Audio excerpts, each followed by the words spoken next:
আসসালামু আলাইকুম, আমি নাহিদ হাসান। আমার ইউটিউব চ্যানেল এবং ফেসবুক পেজ নার্সিং সলিউশনে আপনাকে স্বাগতম।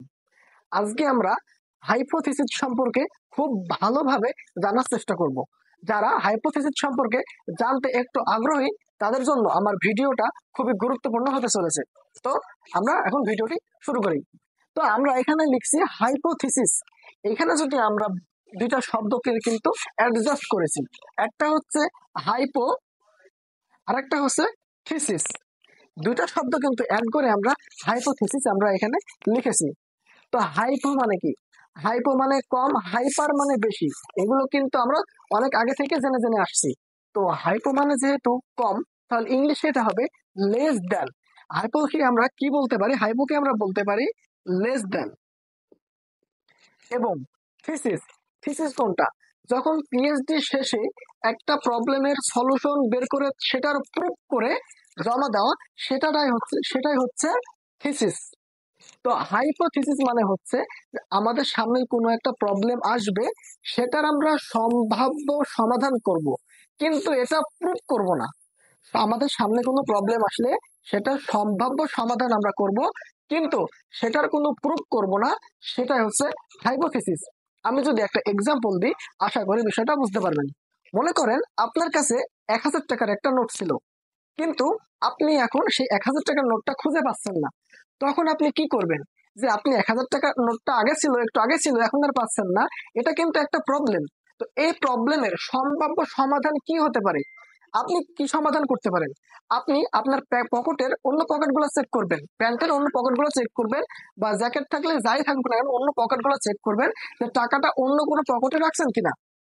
যদি না পান তখন কি করবেন? তাহলে আপনি আপনার ব্যাগ চেক করবেন, ব্যাগে রাখছেন কিনা, বা আপনি যেখানে টাকা ডয়ারে থন সে ডয়ারে চেক করে দেখবেন যে টাকা রাখছেন কিনা। যদি কোথাও না পান কি করবেন? যে আপনি আপনার রুমের ভিতরে দেখবেন কোথাও পড়ে আছে কিনা। তো আমরা কি কি সম্ভাব্য সমাধান পেতে পারি? ধরে নিলাম 1 নাম্বার, আপনি আপনার পকেট চেক করলেন, পকেটে পেলেন না। তখন আপনি কি করলেন? আপনার ব্যাগ চেক করলেন, ব্যাগেও পেলেন না। তখন আপনি কি করলেন? আপনার রুমের ভিতরে কোথাও পড়ে আছে কিনা সেটা দেখলেন। যে এই সম্ভাব্য সমাধান, এদের টেন্টেটিভ সলিউশন, যে একটা সমস্যা আমাদের সামনে আসলো, আমরা টাকা পাচ্ছি না, তার সম্ভাব্য সমাধান কি হতে পারে? সেটাই হচ্ছে আমাদের হাইপোথিসিস। আশা করি আমি যতটুকু বলেছি এতটুকু সবাই বুঝছেন। এখন আমি হাইপোথিসিসের কিছু টাইপস নিয়ে কথা বলবো। হাইপোথিসিসের অনেকগুলো টাইপস আছে, তবে আমরা হাইপোথিসিসের যেগুলো আমাদের খুবই লাগে, গুরুত্বপূর্ণ, সেগুলো নিয়ে আমরা কথা বলবো। প্রথমে আমরা শিখবো নাল হাইপোথিসিস, নন ডাইরেকশনাল হাইপোথিসিস এবং ডাইরেকশনাল হাইপোথিসিস। এগুলোর বাইরে যদি কেউ জানতে চান তাহলে কমেন্ট করে জানাবেন। তো আমরা এগুলো লিখে নিই। আমি এখানে 3টা হাইপোথিসিস লিখেছি। একটা হচ্ছে নাল হাইপোথিসিস, নন ডাইরেকশনাল হাইপোথিসিস, আর একটা হচ্ছে ডাইরেকশনাল হাইপোথিসিস। তো আমি ভালো করে এক্সাম্পল দিয়ে ডিটেলস বলবো, তার আগে সম্পূর্ণ বাংলায় প্রাথমিক একটা ধারণা দিয়ে নিই। নাল হাইপোথিসিস, নাল হাইপোথিসিস মানে হচ্ছে না। নাল হাইপোথিসিস মানে হচ্ছে না, নাই। নন ডাইরেকশনাল হাইপোথিসিস মানে কোনো ডাইরেকশন থাকবে না। ডাইরেকশনাল হাইপোথিসিস মানে তার একটা নির্দিষ্ট ডাইরেকশন থাকবে।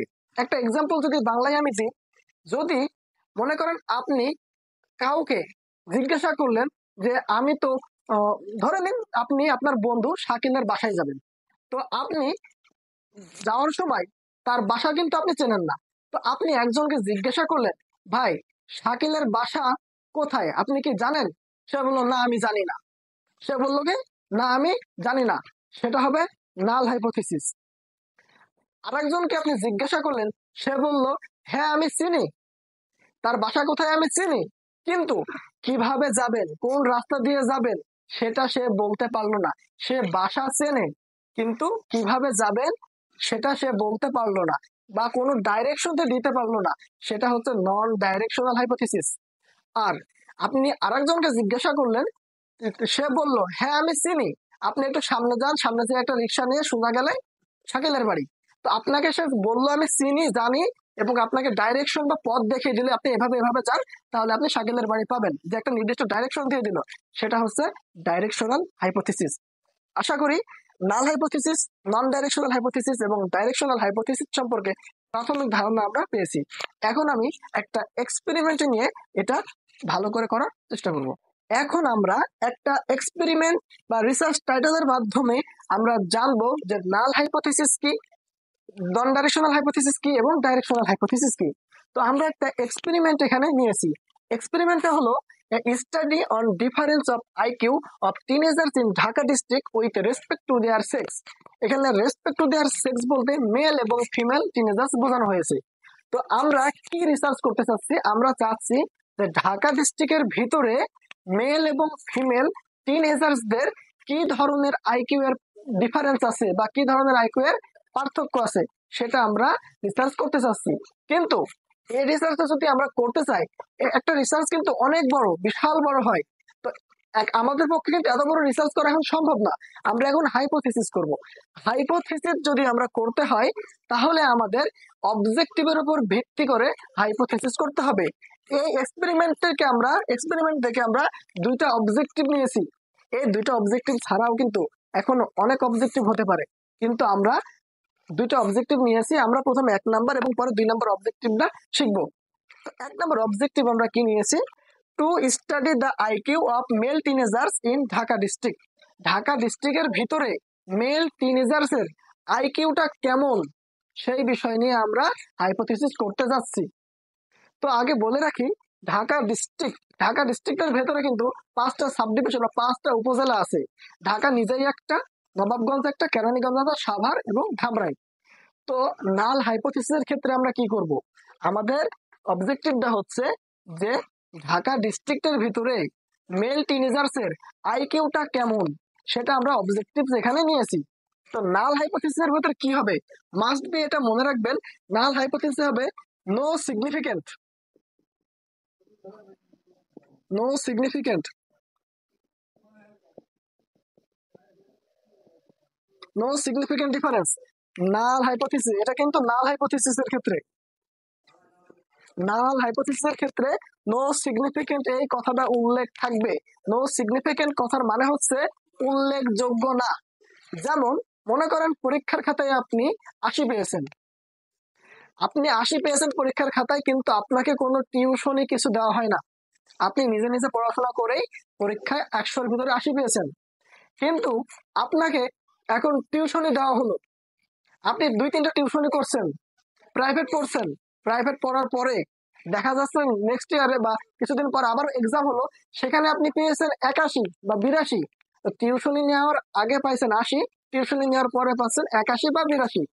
তাহলে কি দেখাচ্ছে, যে এখানে পার্থক্য আছে কিন্তু উল্লেখযোগ্য পার্থক্য নাই। উল্লেখযোগ্য পার্থক্য না থাকলেই সেটা হবে আমাদের নাল হাইপোথিসিস।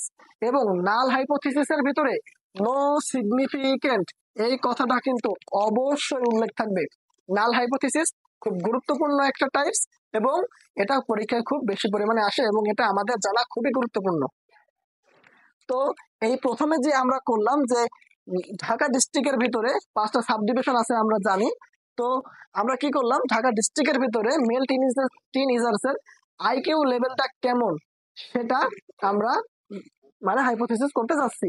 তো নাল হাইপোথিসিসে কি হবে, নাল হাইপোথিসিস হবে নো সিগনিফিকেন্ট ডিফারেন্স, মানে এখানে কোনো তাদের উল্লেখযোগ্য পার্থক্য নাই। তাহলে এখানে আমরা কি লিখতে পারি, এখানে আমরা লিখতে পারি there is no significant difference of IQ among male teenagers of Dhaka district. আশা করি আমি বোঝাতে পেরেছি। এবং এটা যদি এখন আমাদের নন ডাইরেকশনাল হাইপোথিসিস হয়, আগেই বলেছিলাম নন ডাইরেকশনাল হাইপোথিসিসে বলবে হ্যাঁ, আপনাকে যখন বললাম আপনি বাড়ি জানি কিনা, হ্যাঁ আমি তার বাড়ি চিনি, কিন্তু কিভাবে যেতে হবে ডাইরেকশন সে দিতে পারে না। ঠিক তেমনই ভাবে এখানে যদি নন ডাইরেকশনাল হাইপোথিসিস আসে তখন বলবে যে ঢাকা ডিস্ট্রিক্টের ভিতরে যে টিনেজার্স গুলো আছে তাদের ভিতরে আইকিউ এর পার্থক্য আছে, কি পরিমাণ পার্থক্য আছে সেটা বলবে না, বলবে হ্যাঁ তাদের আইকিউ এর ভিতরে পার্থক্য আছে, কেবল কি পরিমাণ পার্থক্য আছে সেটা বলবে না। তো আমাদের কি হবে, এটা there is significant difference of IQ among male teenagers of Dhaka district, মানে এখানে উল্লেখ থাকতে হবে নো সিগনিফিকেন্ট। আমাদের নালে ছিল নো সিগনিফিকেন্ট, আর আমাদের নন ডাইরেকশনাল হাইপোথিসিসে হলো যে দেয়ার ইজ সিগনিফিকেন্ট। আশা করি নাল এবং নন ডাইরেকশনাল হাইপোথিসিসটা আমি বোঝাতে পেরেছি। এবার আমি কি ডাইরেকশনাল হাইপোথিসিসটা দেখাচ্ছি। ডাইরেকশনাল হাইপোথিসিসটা হচ্ছে তাহলে কি হবে, আমাদের IQ of Savar subdivision male teenagers is higher than any other subdivision male teenagers than Dhaka district. তাহলে আমাদের কি হলো, যে আমি বললাম যে আগেই বলেছি ঢাকা ডিস্ট্রিক্টের 5টা সাবডিভিশন আছে। আমি বললাম যে মেল টিনেজার্স যারা ঢাকা ডিস্ট্রিক্টের ভিতরে সাভার সাবডিভিশনের মেল টিনেজার্সদের আইকিউ লেভেলটা অন্যান্য সাবডিভিশনের থেকে অনেক ভালো।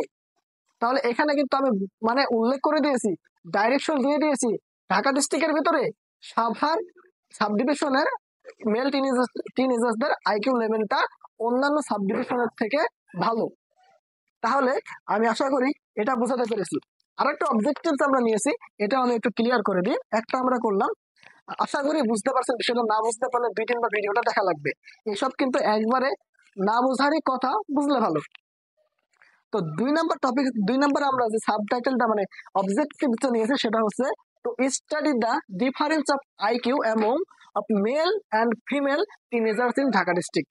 ঢাকা ডিস্ট্রিক্টের ভিতরে যে মেল এবং ফিমেল টিনেজার্স আছে তাদের আইকিউ এর পার্থক্য কি সেটা নিয়ে আমরা হাইপোথিসিস করব। যদি নাল হাইপোথিসিস করি তাহলে কি হবে একটু ভাবেন তো।